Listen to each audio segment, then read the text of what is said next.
As promised, the part 2 of this car, the Xpeng L03. If you watched my last video, you should know it looks stunning, has loads of smart functions hidden in a luxurious interior, even has decent rear cabin space, which does sacrifice the boot space.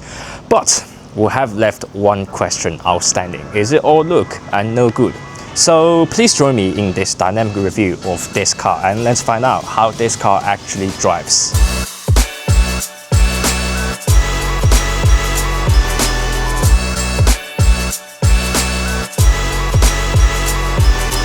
As always, some small details for you. Firstly, I've got a new cameraman today. Yes, the entire shooting today will be done by those 1/4-inch mounts. So like I said earlier, if you are one of those multi-language, very professional car journalists with years of experience, i.e. me, you'll find this function extremely handy. And secondly, well, I'm not a particularly tall driver and I have put my seat all the way down, but even so, the very low window line still provides good visibility all around, so I'm driving with confidence. And it's probably not that obvious on this car because it's got the darker color interior, but if you go for the light gray interior, you still got those upper dash finish in nice, like a blackish color, so it reduces the reflection onto the windscreen. What about that? And to the business, one thing is for sure, people don't buy this car for track day use. So despite its sporty look, let's slow things down first. And then you'll find this car makes its priorities very obvious. It is still a comfort biased family car. Before you complain, do consider this, because this car is clearly designed for young people. It's going to be popular amongst young buyers, but they are usually inexperienced in terms of driving. So this car, when it left the factory, it needs to be approachable, especially when they're carrying their families or good friends. It relaxes rather than intermediates. In other words, their loved ones are not scared to death and the driver himself are less likely to crash the car. Once we got that clear, let's take a look at its mechanical setup. It uses a McPherson front suspension, not the double wishbone on the G6, because this is a cheaper car, and 5-link independent rear suspension.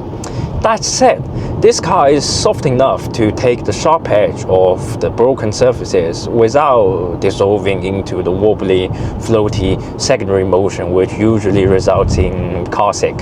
And despite its rear-mounted rear-wheel drive, the whole car is still tuned towards understeer, especially when cornering hard, so it is safer and more controllable for ordinary people. And then is the steering. Actually, the steering is a surprise. First thing you will notice, it's not excessively light like the G6. In fact, the weighting is perfectly balanced. I think Xpeng did it for European drivers specifically, although I would still recommend you to put in the heavier setting for more precision. And then the steering response is very natural, very predictive. All those steering efforts, I would say, suit the grip from those 20-inch tires.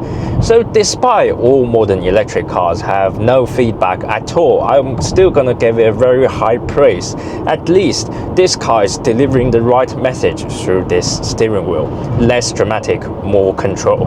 This is not a quick car, even by electric car standards. The performance version is not available in China yet, so all base model produce 249 horsepower, 280 Newton meters of torque. The pedal is very linear, but the initial movement is too gentle, let's say. You have to press the pedal so hard before the car gets going. But if you do need extra power for, let's say, overtaking, this car could still do 0 to 100 in 6.6 seconds because this is a top spec press car. It has the quickest software setup. Again, I would say they've gone for a conservative but perhaps safer calibration. You do have a shortcut button here on the steering wheel for different drive modes. Well, when I say different drive modes, it can only go between comfort and sport mode. It's not exactly a cycle, isn't it? This is pretty weird. But anyway, the sport mode on this car is noticeable without being silly. Once you press that, the body firms up, the throttle is more responsive. I'm currently in comfort mode. You see? Barely nothing if I press that. Yeah, it is more responsive, and the car just feels more alert. But still, it doesn't have enough torque to turn this car into a cruise missile, and the steering is definitely not becoming more feelsome.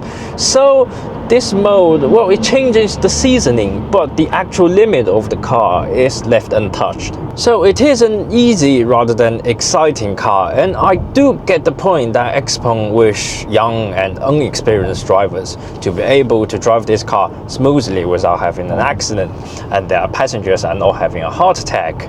I have to say, in the modern electric era, it is fairly easy to make a powerful car.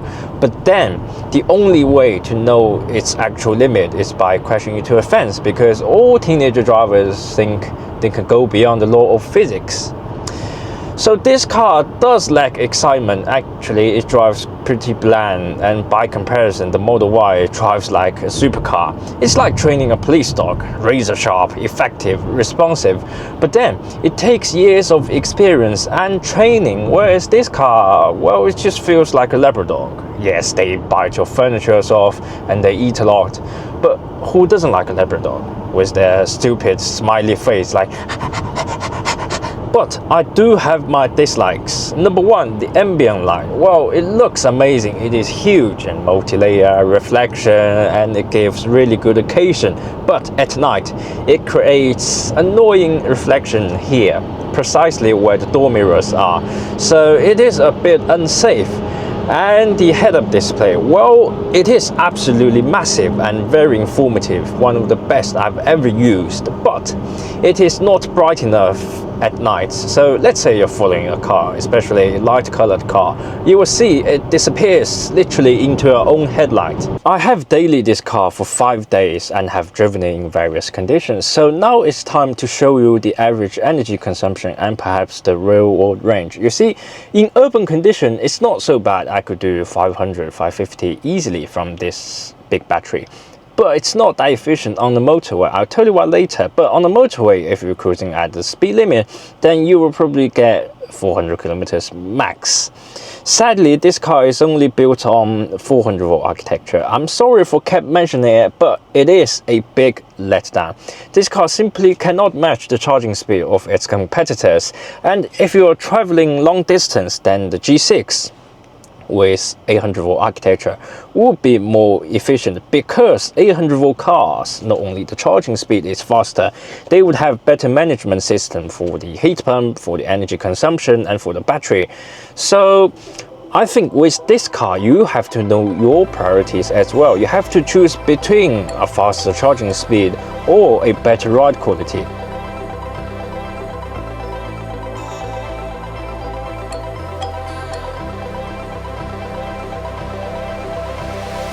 It is still a cheap car, and its selling price does limit the hardware. However, Xpeng has put remarkable calibration to make the whole car work together so nicely. So if you are after the ride quality, then I reckon this car sits closer to its big brother, the G6, and within this price level, it offers top-tier experience. I'm not saying it's a perfect car, because it's not. It needs a physical sunblinder and more physical controls for overseas buyers. The 400 volt architecture is a big letdown, and personally I wish the touchscreen can be standard in China as well. But at least through this car, Xpeng have found its comfort zone, a car that looks very lively, easy to live with, not too extreme to drive, but with a price tag that is difficult to dismiss. So, all look and no good?